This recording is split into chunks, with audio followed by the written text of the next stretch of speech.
ए कौन है? राजू, ये तू है ना साले? फिर से भागने की कोशिश कर रहा है? रुक जरा, और तेरी टांगें तोड़ दूंगा, फिर देखता हूँ कैसे भागता है यहाँ से। राजू जानता था कि अनाथालय का केयरटेकर लालजी जो कह रहा था वो कर भी सकता था, और ये राजू के पास आखिरी मौका था। इसीलिए वो फौरन उठा और भागने लगा। गिरने की वजह से उसके पैर में चोट लगी थी, लेकिन आराम से ज्यादा वहाँ से भागना जरूरी था राजू के लिए। ए राजू, रुक जा, नहीं तो मुझसे बुरा कोई नहीं होगा। तुमसे बुरा तो कोई है भी नहीं लाला, मैं अब तुम्हारे हाथ नहीं आने वाला। राजू की रफ्तार और तेज होती गई। लालजी जल्दी ही काफी पीछे छूट गया और इस तरह राजू आजाद हो गया उस जेल से, जो कहने को तो एक अनाथालय था, लेकिन असल में वहाँ कुछ और ही हो रहा था। लालजी की पहुँच से बाहर आने के बाद राजू फुटपाथ पर बने एक घने पेड़ की छांव में बैठ गया और अपने घाव को सहलाने लगा। तभी उसे चकोरी याद आई और वो पुरानी यादों में खो गया। ए, तू नया है ना? कौन लाया तेरे को? साहब, मेरा नाम राजू है। पिछले हफ्ते जो पुल गिरा था ना, मेरे माँ बाबा उसके नीचे दबकर मर गए। फिर मेरे चाचा ने मेरी खोली छीन ली और मुझे बाहर निकाल दिया। फिर मुझे किशन भैया मिले, बोले यहाँ रहने को, खाने को और पहनने को भी मिलेगा। ये सच है ना साहब? हाँ, ये सब मिलेगा, पर उसके लिए तुझे काम भी करना पड़ेगा, समझा ना? हाँ साहब, मैं करूँगा ना। आप जो काम बोलोगे मैं सारा काम करूँगा। ए चकोरी, ले जा इसे और समझा दे सारा काम। चकोरी एक पैर से अपाहिज थी और उम्र में राजू से कुछ ही बड़ी रही होगी, लेकिन उस अनाथालय में वो पहले से थी, इसलिए वहाँ के बारे में सब कुछ जानती थी। राजू, तुम्हें यहाँ नहीं आना चाहिए था। ये जगह किसी नरक से कम नहीं है। हैं? ये क्या कह रही हो दीदी? किशन भैया तो कह रहे थे कि वो किशन और ये लालजी, ये मिलकर ही तो चलाते हैं इस जगह को। ये लोग तेरे और मेरे जैसे अनाथ बच्चों को यहाँ रख लेते हैं और फिर उनसे जानवरों की तरह काम करवाते हैं, और काम ना करो तो बहुत मारते भी हैं। ये देख, मेरे पैर का क्या हाल किया इन लोगों ने। अगर ये बात है तो मैं जा रहा हूँ यहाँ से, अभी जा रहा हूँ। नहीं, अभी नहीं, रात को कोशिश करना, मैं जब इशारा करूँ तब। चकोरी राजू की मदद करती है, लेकिन कई बार कोशिश करने के बाद भी राजू उस अनाथालय से भाग नहीं पाता। कभी किशन तो कभी लालजी उसे पकड़ ही लेते थे और फिर उसे बहुत बुरी तरह मार पड़ती थी। चकोरी ने जो कुछ राजू से कहा वो बिल्कुल सच था। लालजी अनाथालय की आड़ में बच्चों से जी तोड़ मजदूरी करवा रहा था और उसके बदले ना तो उन्हें पैसे देता था और ना ही पेट भर खाने को। इतना ही नहीं, अनाथालय के नाम पर आने वाला चंदा भी वो बच्चों पर खर्च नहीं करता था। ये दाल है या पानी? भैया, चावल थोड़े से और दे दो ना, मैं खाली चावल खाकर ही रह लूंगा। चुप कर, तेरा बाप रख के गया क्या? यहाँ दाल चावल है, जो मिला है चुपचाप खा ले। ज्यादा नखरे हैं तो ला, ये भी वापस कर। नहीं, रहने दो भैया, मैं जाता हूँ। राजू, रो मत, ले, तू मेरे चावल ले ले। तो फिर तुम क्या खाओगी दीदी? तुम्हें भी तो भूख लगी होगी। नहीं, मुझे भूख नहीं है। वो मैंने ना रसोई में ये चावल पकाते हुए चुपचाप थोड़े से खा लिए थे। मेरा पेट भरा हुआ है, ले, तू खा ले। राजू जानता था कि चकोरी झूठ बोल रही है, लेकिन फिर भी उसने चकोरी का दिल रखने के लिए उसकी प्लेट से थोड़े से चावल ले लिए। राजू और चकोरी दोनों ही अनाथ थे, लेकिन यहाँ वो दोनों एक दूसरे का सहारा बन गए थे और भाई बहन भी। राजू, अच्छा मौका है, लालजी सो रहा है, जा अभी भाग जा। दीदी तुम भी चलो ना। नहीं राजू, मैं इतनी ऊंची दीवार नहीं फांद पाऊंगी। तू जा और सीधे पुलिस के पास जाना, फिर तू मुझे यहाँ से ले जाना मेरे भाई, तब तक मैं तेरा इंतजार करूंगी। अचानक एक गाड़ी के हॉर्न से राजू अपने ख्यालों से बाहर आ गया। दीदी, मैं आ रहा हूँ तुम्हें लेने। सुबह हो चुकी थी। राजू सीधा पुलिस स्टेशन गया और वहाँ जाकर उसने लालजी के बारे में सब कुछ बता दिया। पुलिस इंस्पेक्टर अभिजीत ने फौरन एक्शन लिया और अपनी टीम के साथ उन्होंने बिना देर किए लालजी के अनाथालय पर छापा मार दिया। राजू भी उनके साथ ही था। सारे बच्चे एक एक करके अनाथालय से बाहर आ गए, लेकिन चकोरी वो उन बच्चों में थी ही नहीं। दीदी, छोटू रुक, चकोरी दीदी कहाँ है? भैया, कल जब आप यहाँ से भाग गए तो लालजी बहुत गुस्सा हो गया। उसे पता चल गया था कि चकोरी दीदी ने ही आपको भागने में मदद की थी, इसलिए उसने क्या किया उसने छोटू? भैया, उसने चकोरी दीदी को बहुत मारा, इतना मारा कि चकोरी दीदी बेहोश हो गई। वो वहाँ रसोई में है। वो राजू बदहवास सा रसोई में पहुंचा, जहाँ खून से लथपथ चकोरी बेहोश पड़ी थी। दीदी उठो दीदी, मैं आ गया, तुम्हें लेने आ गया दीदी, चलो मेरे साथ, उठो ना दीदी। राजू, अब चकोरी कभी नहीं उठेगी, ये हमेशा के लिए भगवान के पास जा चुकी है बेटा। उस दिन राजू इतना रोया जितना शायद अपने माँ बाप की मौत पर भी नहीं रोया था। चकोरी ने उसकी खातिर अपनी जान गंवा दी थी। ये बोझ राजू के नन्हे से दिल पर बहुत बड़ा था। इंस्पेक्टर अभिजीत ने लालजी और किशन को गिरफ्तार कर लिया था। उन्हें उनके किए की सजा अब कानून देने वाला था, लेकिन इस सब से भी राजू का घाव नहीं भरने वाला था। राजू, चलो बेटा, हमारे साथ चलो। कहाँ जाना है मुझे? बेटा, यहाँ के सारे बच्चों को एक नए अनाथालय में ले जाया जा रहा है। वो जगह यहाँ की जैसी बिल्कुल भी नहीं होगी। वहाँ तुम्हें बहुत प्यार से रखा जाएगा। नहीं, मुझे कहीं नहीं जाना। अनाथालय तो बिल्कुल भी नहीं। इतना कहकर राजू वहाँ से भाग गया। इंस्पेक्टर अभिजीत ने भी उसे रोकने की कोशिश नहीं की और बाकी के बच्चों को लेकर वो वहाँ से चले गए। अब राजू फिर से बिल्कुल अकेला था और उसे चकोरी की कही एक ही बात बार बार याद आ रही थी। दीदी, जब हम यहाँ से आजाद हो जाएंगे तो क्या करेंगे? कहाँ रहेंगे? क्या खाएंगे? जो भी करेंगे, यहाँ से बेहतर जिंदगी ही जिएंगे राजू। हम खूब मेहनत करेंगे और खूब सारे पैसे कमाएंगे और फिर जो चाहे वो कर सकेंगे। राजू जानता था कि अब उसे क्या करना है। वो काम की तलाश में निकल पड़ा और जल्दी ही उसे एक ढाबे पर बर्तन धोने और ग्राहकों को खाना परोसने का काम मिल भी गया। ढाबे का मालिक राजपाल एक भला आदमी था। उसने राजू को अपने ढाबे में ही रहने दिया। वो उसे पैसे देने के साथ साथ पेट भर खाना भी देता था और इस तरह राजू ने अपने हालात सुधार लिए। अरे राजू बेटा, एक काम तो कर दे। वो जो सामने बड़ी सी बिल्डिंग है ना, अरे वही जिसके बाहर वो बड़ा सा कूड़ेदान रखा है। हाँ साहब, मैं समझ गया। काम क्या है, आप ये बताइए। हाँ, वहाँ जाएगा तो बिल्डिंग के बाहर एक सिक्योरिटी गार्ड मिलेगा तुझे। अरे वही अपना सूरज जो हर रोज ढाबे में आकर खाना खाता है। वो आज ढाबे पर नहीं आ पाएगा तो तू उसे वहीं जाकर खाना दिया, ठीक है? ठीक है साहब, अभी जाता हूँ। राजू अपने साथ खाना लेकर उस बिल्डिंग की तरफ चल देता है। वो सिक्योरिटी गार्ड को खाना देने के बाद वापस ढाबे की तरफ चल पड़ता है। तभी अचानक, अरे ये कौन रो रहा है? ये आवाज तो शायद उस कूड़े में से आ रही है। राजू सही था। उस बड़े से कूड़ेदान से एक बच्चे के रोने की आवाज आ रही थी। आवाज बहुत ही धीमी थी, इसलिए आते जाते लोगों का ध्यान उस पर नहीं गया।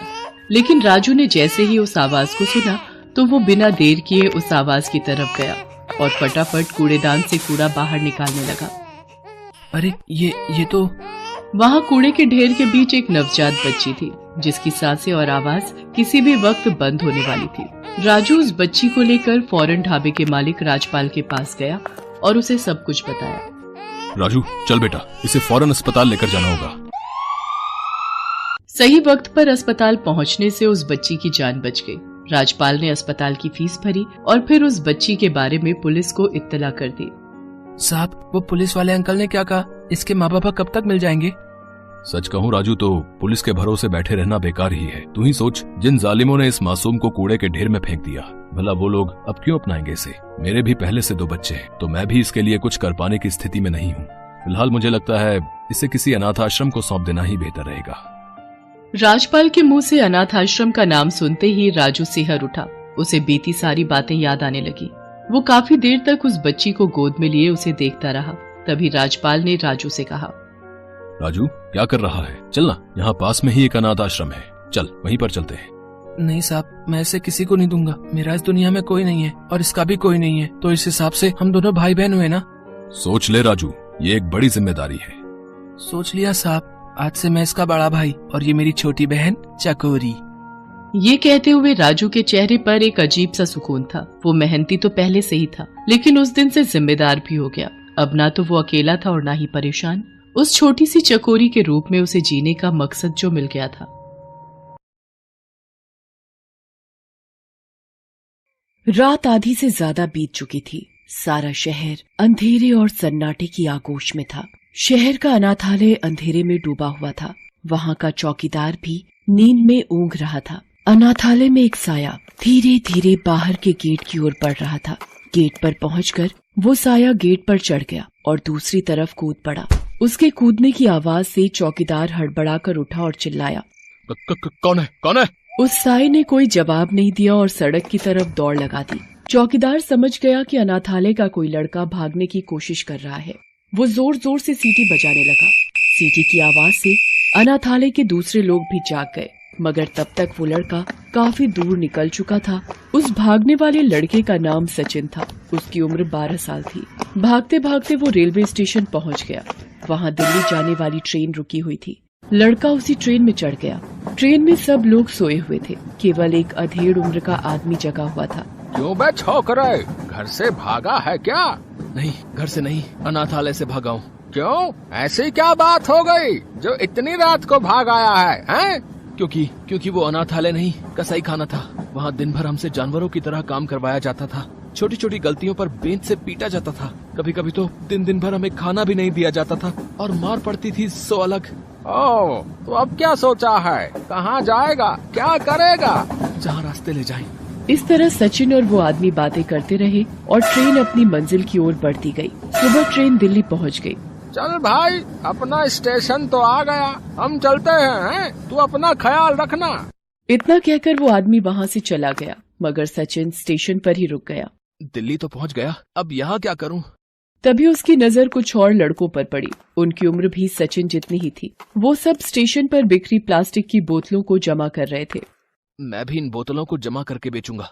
उस दिन से सचिन स्टेशन पर ही रहने लगा। वो दिन भर खाली बोतलें जमा करता और शाम को उन्हें बेचकर वहीं स्टेशन पर ही सो जाता। एक रात स्टेशन लगभग खाली था। वहाँ इक्का दुक्का लोग ही थे। सचिन भी सोने की तैयारी कर रहा था। तभी उसे किसी बच्चे के रोने की आवाज सुनाई दी। सचिन उठा और इधर उधर देखने लगा। कुछ दूरी पर उसे एक 5 साल की लड़की बेंच पर बैठी रोती नजर आई। सचिन उठकर उसके पास गया। कौन हो तुम और तुम्हारे माँ बाप कहाँ हैं? बच्ची कुछ न बोली, सिर्फ रोती रही। रात भर सचिन ने उस बच्ची के माँ बाप को ढूंढा। उसने स्टेशन पर एक एक आदमी से पूछा, मगर उसके हाथ कुछ न लगा। यहाँ तक कि सुबह होने को आई। अंत में सचिन उस स्टेशन मास्टर के पास गया और उन्हें सारी बात बताई। अरे ऐसे बच्चे यहाँ कई बार मिले हैं, इन्हीं के माँ बाप इन्हें यहाँ छोड़ जाते हैं। कमबख्त बच्चे तो पैदा कर लेते हैं मगर पाल नहीं सकते, तो यहाँ छोड़कर चले जाते हैं और हमारी मुसीबत बढ़ाते हैं। मैं पुलिस को फोन कर देता हूँ, वही आकर इस बच्ची को अनाथालय में भर्ती करवा देगी। अनाथालय का नाम सुनते ही सचिन भीतर तक कांप गया। उसे अपने अनाथालय के दिन याद आ गए। अगर मैंने इस बच्ची को यहाँ छोड़ा तो ये लोग इसे अनाथालय में छोड़ आएंगे और वहाँ न जाने इस मासूम के साथ कैसा सलूक होगा। नहीं नहीं, मैं इस बच्ची को यहाँ नहीं छोड़ूंगा। इतना सोचकर सचिन उस बच्ची को लेकर चुपके से वहाँ से निकल गया। सुबह के 10 बज गए थे।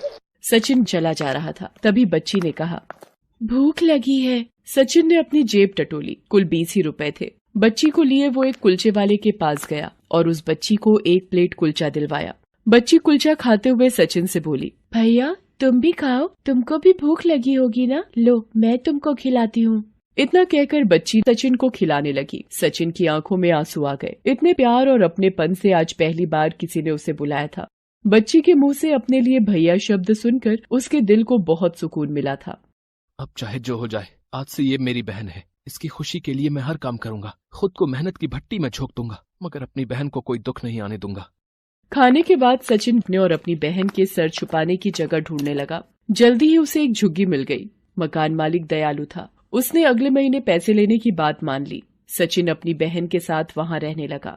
रहने का इंतजाम तो हो गया, अब मुझे कोई काम ढूंढना होगा ताकि मैं अपनी बहन का दाखिला किसी अच्छे से स्कूल में करा पाऊँ। अपनी बहन को मैं खूब पढ़ाऊंगा। इतना सोचकर काम की तलाश में निकल पड़ा। महज 12 साल का होने के कारण उसे कोई काम नहीं दे रहा था। दिन भर भटकने के बाद वो एक छोटे से होटल में गया। उस होटल का मालिक एक बूढ़ा आदमी था। उसका नाम टेकचंद था। टेकचंद के भी आगे पीछे कोई नहीं था। सचिन टेकचंद के पास गया और उससे काम मांगा। अरे तू इतनी सी उम्र में काम क्यों करना चाहता है? मैं अपनी बहन को पढ़ाना चाहता हूँ। क्यों, तू खुद नहीं पढ़ना चाहता? चाहता तो हूँ, मगर पढ़ाई लिखाई इस भेजे में घुसती नहीं है। कोई काम दे दो ना सेठ। सेठ को सचिन ईमानदार लगा। उसने उसे काम पर रख लिया। अब सचिन दिन भर काम करता और उसकी बहन सेठ के साथ खेलती थी। इस तरह महीना भर गुजर गया। जिस दिन सचिन को पहली पगार मिली वो बहुत खुश हुआ। सेठ जी, मुझे कल की छुट्टी चाहिए। मुझे अपनी बहन का एडमिशन करवाने जाना है। उसे छुट्टी मिल गई। अगले दिन सचिन अपनी बहन के साथ होटल आया। अरे इसे तो स्कूल में होना चाहिए, इसे यहाँ क्यों लाया है?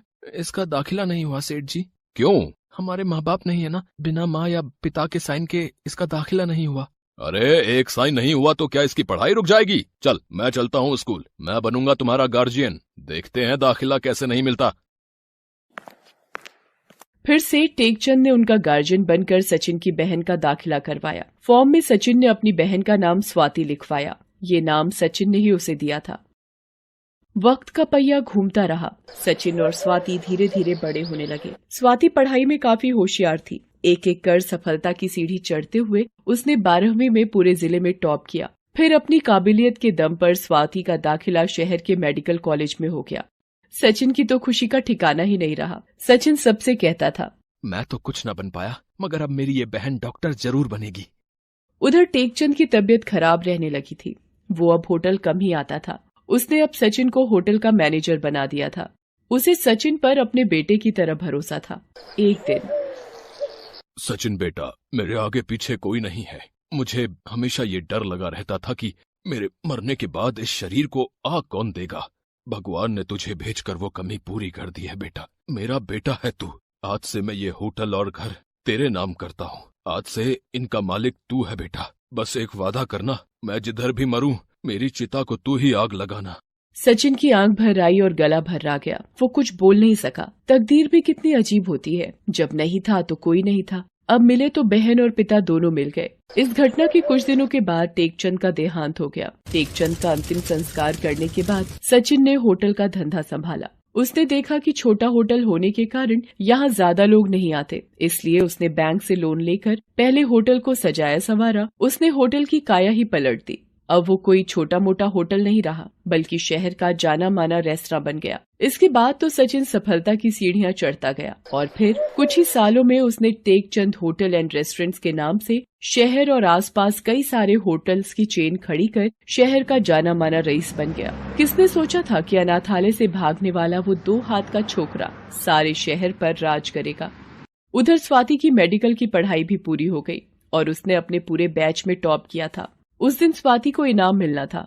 सारा हॉल लोगों से भरा हुआ था। कॉलेज के डीन ने स्वाति को सम्मानित किया। आज मुझे मिले इस इनाम की हकदार सिर्फ मैं नहीं, बल्कि मेरे भैया सचिन भी हैं। अगर उस दिन भैया मुझे स्टेशन से नहीं उठाते तो ना जाने आज मैं कहाँ होती। फिर स्वाति लोगों को अपनी सारी कहानी सुनाती है और अंत में कहती है, अगर भैया चाहते तो मुझे वहीं अनाथालय जाने के लिए छोड़ सकते थे, मगर नहीं, उन्होंने मेरा हाथ थामे रखा। सारी जिंदगी तकलीफों का सामना करते रहे, मगर मुझे किसी चीज की कमी महसूस नहीं होने दी। भगवान हर जगह नहीं जा सकते, इस